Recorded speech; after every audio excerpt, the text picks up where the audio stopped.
Hello students, welcome to Jomaxa classes. Today we are going to discuss about clean energy economy. तो देखिए जैसा कि आपको मालूम होगा पूरे विश्व के सामने बहुत सारी समस्याएं हैं। एक जगह वॉर चल रहा है, कहीं पे कोई परेशानी है। उसी तरीके की एक बहुत बड़ी परेशानी है जिसे क्या कहा जाता है, एनवायरमेंट थ्रेट कहा जाता है। अपन को पर्यावरण को बचाना है, पर्यावरण की समस्या का निदान करना है। तो उसी निदान के क्रम में एक महत्वपूर्ण उपाय है जिसे क्लीन एनर्जी इकोनॉमी कहा जाता है। तो आज अपन इसी पे चर्चा करेंगे। एक रिपोर्ट आई है, उसमें बताया गया कि भारत जो है क्लीन एनर्जी इकोनॉमी की तरफ बहुत तेजी से बढ़ रहा है। तो चलिए देखते क्या है पूरा मामला।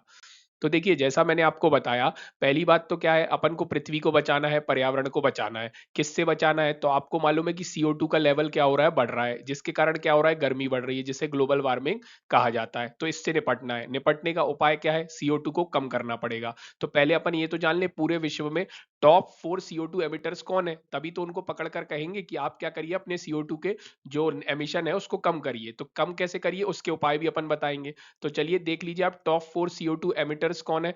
आप देख सकते हैं चाइना 31% करीब CO2 का क्या करता है, एमिशन करता है। सेकंड नंबर पे यूएस 14%। थर्ड नंबर पे पूरा का पूरा यूरोपियन यूनियन। यूरोपियन यूनियन कई देशों का समूह है, तो ये 8% करीब। और अपना फिर आता है इंडिया जो 7% करता है। ये किसने बताया है? तो ये according to global carbon budget report 2022 है।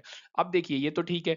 अब जो अभी रिपोर्ट निकलकर सामने आ रही है, आपको पता है यूएन क्लाइमेट समिट चल रहा है इजिप्ट में, उसके कंजंक्शन के साथ एक रिपोर्ट सामने आई है। उसने ये बताया है कि ये जो चार है टॉप, इनमें से जो तीन लोग हैं, चाइना, यूरोपियन यूनियन और इंडिया, वो क्या कर रहा है, बहुत तेजी से क्लीन एनर्जी इकोनॉमी की तरफ बढ़ रहे हैं। क्लीन एनर्जी इकोनॉमी का मतलब देखिए आपको मालूम है, अर्थव्यवस्था इकोनॉमी, और इकोनॉमी में प्रोडक्शन में और डिस्ट्रीब्यूशन में, है ना, सप्लाई चेन में, इन सब में जब क्लीन एनर्जी का उपयोग किया जाए तो उसे क्लीन एनर्जी इकोनॉमी कहा जाता है। ये मैंने आपको सरल शब्दों में बताया। और क्लीन एनर्जी कौन सी होती है? तो सोलर एनर्जी, विंड एनर्जी, ये सब क्लीन एनर्जी कहलाती है। ये क्या करती है, पर्यावरण में कार्बन को एमिट नहीं करती हैं। दूसरी चीज, ये पर्यावरण को हानि नहीं पहुंचाती हैं। तो अपने जो लक्ष्य है पृथ्वी को बचाने का, वो पूरा हो सकता है। तो ये तीनों जो टॉप 4 में से तीन देश हैं, बहुत तेजी से क्या कर रहे हैं, क्लीन एनर्जी इकोनॉमी की तरफ बढ़ रहे हैं। और कैसे बता रहे हैं? तो ये भी बता रहे हैं जो इनने एनडीसी तय की है। अब एनडीसी क्या होता है? Nationally determined contribution. ये मैं आपको पहले भी बता चुका हूं पुराने वीडियोस में, आप जाके देख सकते हैं।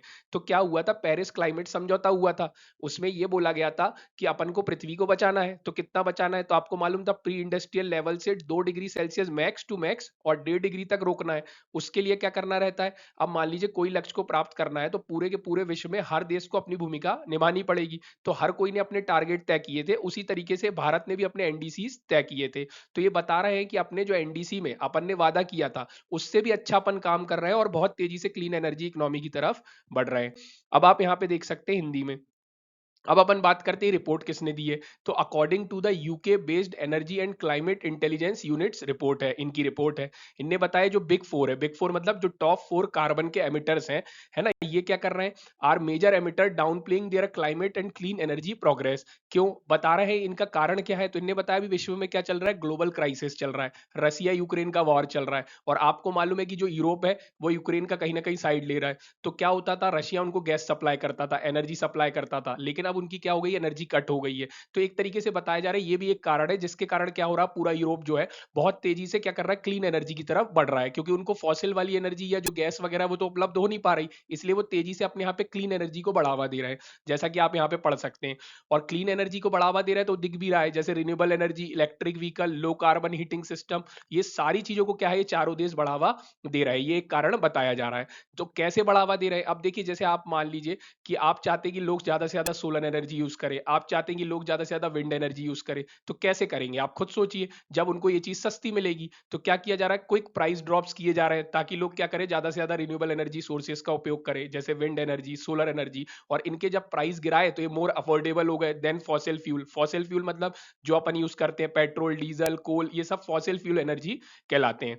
अब आप देख सकते हो, और ये प्राइस क्यों गिराया गया, जैसा मैंने आपको बताया, एनर्जी एक्सेस एंड सिक्योरिटी, जो यूरोप में वॉर चल रहा है और ये सपोर्ट कर रहा है यूक्रेन को। और आप देख सकते हैं वहीं सेम टाइम जो इलेक्ट्रिक व्हीकल होते हैं, अब देखिए बोला जाता है कि जो अपने नॉर्मल व्हीकल्स हैं उनमें अपन पेट्रोल डलाते हैं, है ना, डीजल डलाते हैं, उससे क्या होता है, वो जब जलता है तो CO2 छोड़ता है। तो अपने को किसकी तरफ बढ़ना चाहिए, इलेक्ट्रिक व्हीकल। तो उसकी सेल भी आप देख सकते हैं एक्सिलरेट कर रही है, तेजी से बढ़ रही है। अब अपन बात करते हैं, आप हिंदी में भी देख सकते हैं। अब देखिए, तो ये सब सारी चीज़ तो आपको समझ आई होगी। अब देखिए यहाँ पे रिपोर्ट ये बता रही है कि जो इंडिया है, इंडिया जो क्या कर रहा है अपनी सोलर एनर्जी को बहुत तेज़ी से क्या कर रहा है, उसकी तरफ बढ़ रहा है, सोलर एनर्जी की क्षमता को बढ़ा रहा है, एक्सेलरेटिंग कर रहा है क्विकली।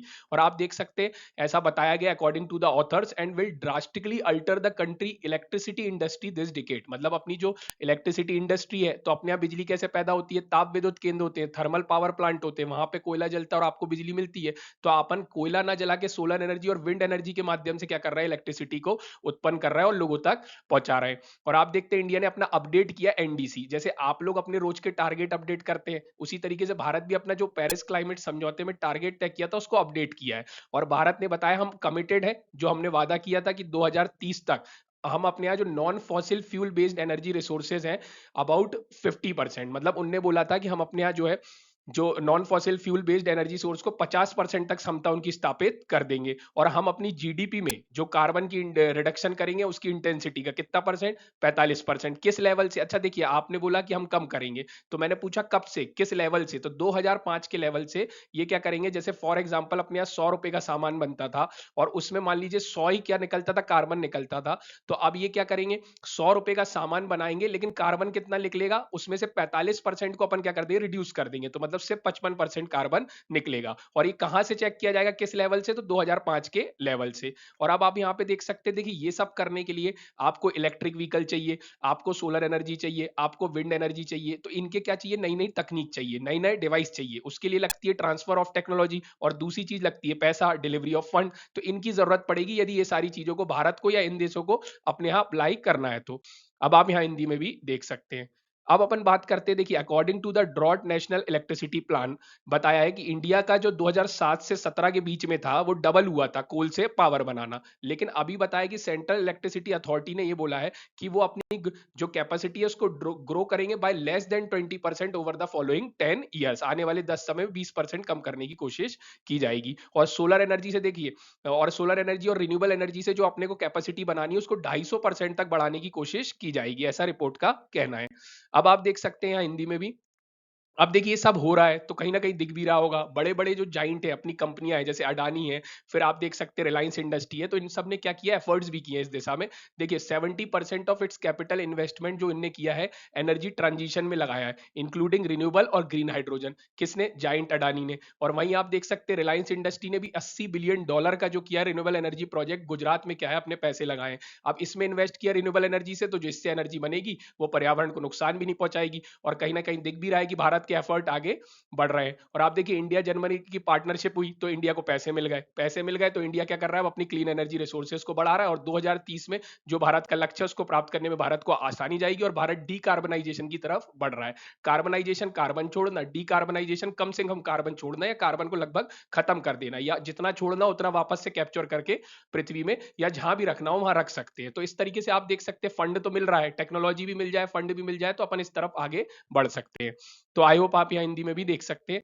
तो आई होप आपको वीडियो पसंद आया होगा, समझ आया होगा। कार्बन एमिटर टॉप 4 है, उनको क्या करना है, कार्बन एमिशन को कम करना है, उसके लिए टेक्नोलॉजी और पैसे लगेंगे। और इस रिपोर्ट का क्या कहना है, और उन लोग क्लीन एनर्जी की तरफ, इकोनॉमी की तरफ बढ़ रहे हैं। और इसमें आपने अडानी और रिलायंस इंडस्ट्री का एग्जांपल देखा है, तो आपको हमसे कांटेक्ट करना है, हमारी डिटेल है।